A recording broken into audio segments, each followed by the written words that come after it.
Tudo bem com você? A República, como você sabe, acompanha aqui no canal, nos demais canais da esquerda brasileira, tem cerca de 134 anos. A esquerda brasileira,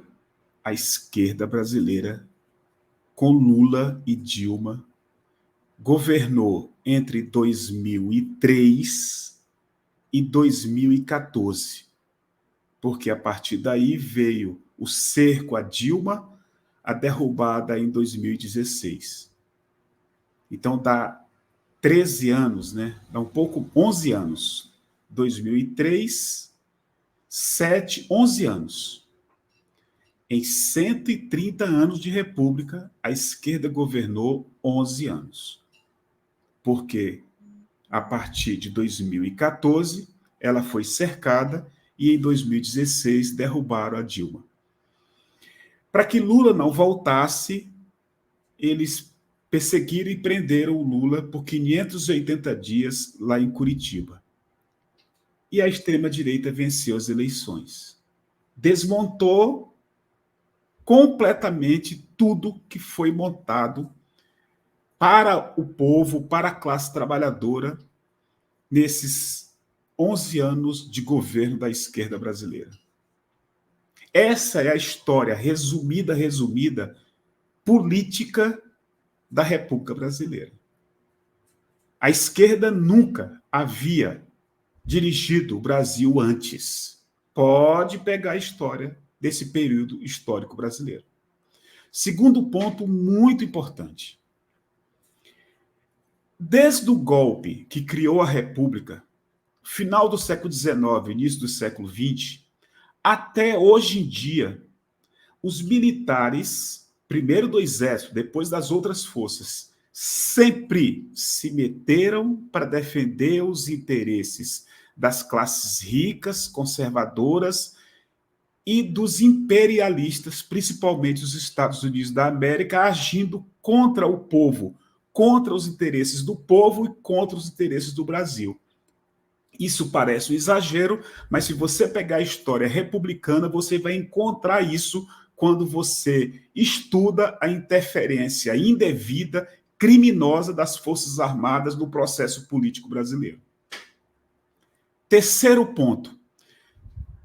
O golpe de 64, um golpe civil-militar que instaurou uma ditadura no Brasil por 21 anos, impediu que um governo nacionalista, um governo desenvolvimentista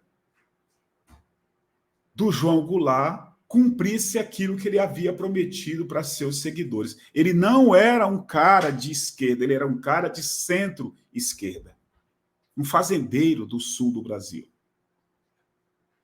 Mesmo assim, eles derrubaram o João Goulart e instalaram no Brasil uma ditadura militar. No período pós-ditatorial, eles ganharam todas as eleições quase. Nós ganhamos em 2002, 2006, 2010, 2014 e agora 5 eleições. 5 eleições.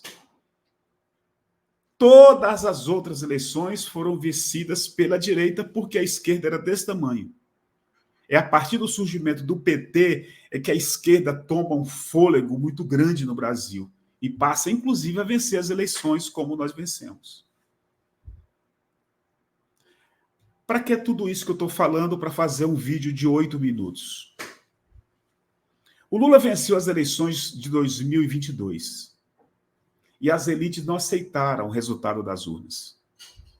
Não, mas foi o Bolsonaro. Isso é conversa. O Bolsonaro é o porta-voz das elites brasileiras, porque sabiam que o Lula voltando ia contra, por exemplo, a reforma trabalhista que ferrou com os trabalhadores, a reforma da Previdência que ferrou com os trabalhadores, a PEC do teto que ferrou com o país e a classe trabalhadora.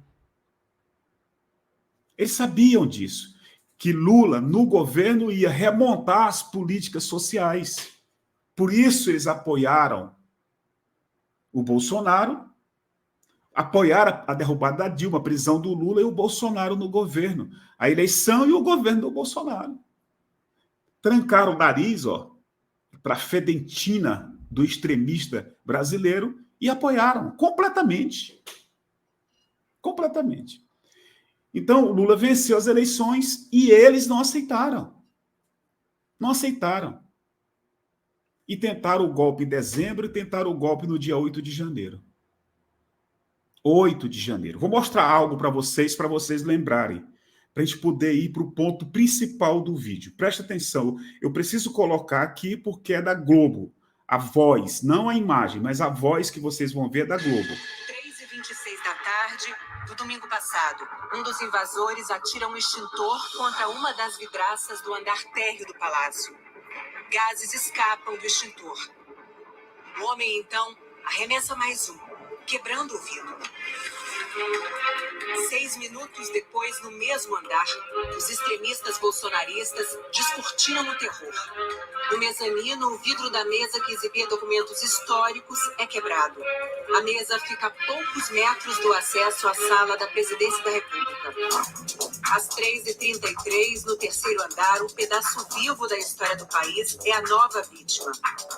O relógio que Dom João VI trouxe para o Brasil em 1808. Em seguida, o homem arrasta móveis e tenta desligar os disjuntores do andar. Uma fumaça desce a escada enquanto ele se afasta. É um dos extintores estourados em outro andar por um vândalo. Segundos depois, o mesmo homem volta com um extintor para tentar apagar sua imagem criminosa. Joga o extintor contra a câmera de segurança uma vez. Com o rosto e o sobrenome do ídolo na camiseta, o furioso fã do ex-presidente constata que a câmera resistiu ao primeiro golpe. Aí ele tenta de novo. E mais uma vez. E finalmente desiste. Então tá aí um pouquinho só, narrado de forma brilhante, né? A Globo sabe fazer por alguém da Globo. Por que eu estou trazendo isso? O Lula chamou um evento, e vou usar a frase do Lula, para lembrar o povo que houve uma tentativa de golpe de Estado que foi debelado pela democracia no país. O Lula chamou agora para o dia 8 de janeiro. E os governadores bolsonaristas que apoiaram esse quebra-quebra, eu vou citar o nome de quatro aqui. O Ibanez Rocha, aqui do Distrito Federal, um multimilionário advogado, multimilionário, que está envolvido até o DNA com a tentativa de golpe do dia 8. O Zema, de Minas Gerais. O Tarcísio de Freitas, que dirige São Paulo, ou desdirige. E o Jorginho Melo, de Santa Catarina. Esses quatro dificilmente vão aparecer no evento que o Lula convocou para o dia 8 para lembrar o povo e a sociedade brasileira que o Bolsonaro tentou dar um golpe de Estado no Brasil. Eles viajaram. O Tarcísio de Freitas, por exemplo, está na França, só volta dia 9, um dia após o evento. Por isso nós colocamos a capa como colocamos. Esses governadores bolsonaristas são contra a democracia e o trabalhador de São Paulo, de Santa Catarina, do Rio de Janeiro, de Minas Gerais, precisa entender isso. Comente aqui embaixo, compartilhe o máximo que você puder. Obrigado e até o próximo vídeo.